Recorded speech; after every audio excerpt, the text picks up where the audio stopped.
इनके द्वारा और मुक्त मुनिगण जो भी है वो कहते आपकी उपासना करते हैं। मुक्तों को क्या उपासना करनी है, लेकिन मुक्त नहीं मुक्ति भी उपासना करती है। पद्म पुराण में पाताल खंड में ये बात लिखी गई है।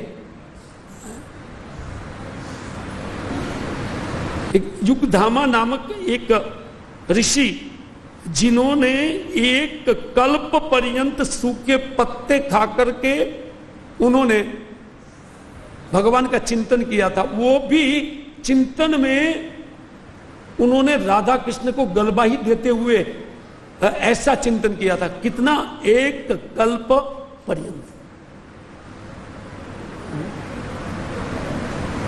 ऐसे ही एक जुगतपा नामक एक दूसरे व्यक्ति की भी कथा है कि वो भी सूखे पत्ते खा करके नौ कल्प पर्यंत उन्होंने तपस्या किया था। और एक बार घूमते हुए उन्होंने देखा तो एक सुंदर सरोवर था। उनको रास्ते में एक सरोवर मिला, जंगल में, घना जंगल था, कोई नहीं था।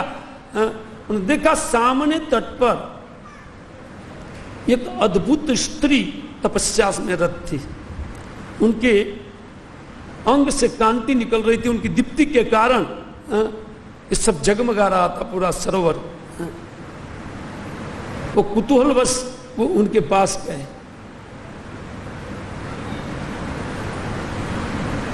तो उन्होंने जाकर के ऋषि ने पूछा, उनकी सुंदरता देख करके वो हैरत में डूब गए और उन्होंने पूछा कि आप कौन हैं और आप इतनी घोर तपस्या क्यों कर रहे हैं, और इस घने जंगल में कोई मनुष्य है नहीं और आप तपस्या में रत हैं। उन्होंने कहा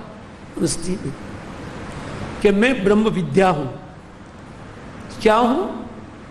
मैं साक्षात ब्रह्म विद्या हूं। तो ब्रह्म विद्या तपस्या करती है? बोलते हैं हाँ, मैं वृंदावन में भगवान की लीलाओं के दर्शन के लिए तपस्या कर रही हूं।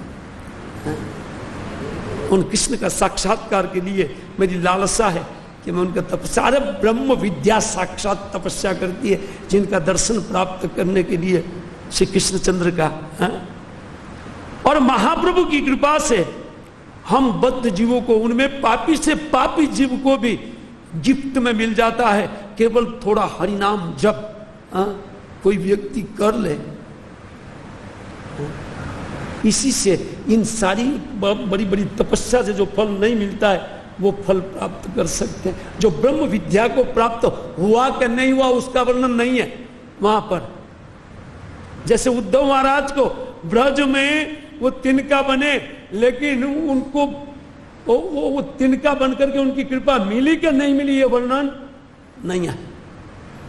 लेकिन ये निश्चित है कि कोई व्यक्ति अगर हरि नाम की महिमा का श्रवण करके हरिनाम लेना चालू करेंगे गौरांग महाप्रभु की और शिल प्रभुपाद महाराज हमारी परंपरा की कृपा आसानी से प्राप्त कर लेगा, एकदम आसान। उसमें दो राय नहीं है, लेकिन हमारा मन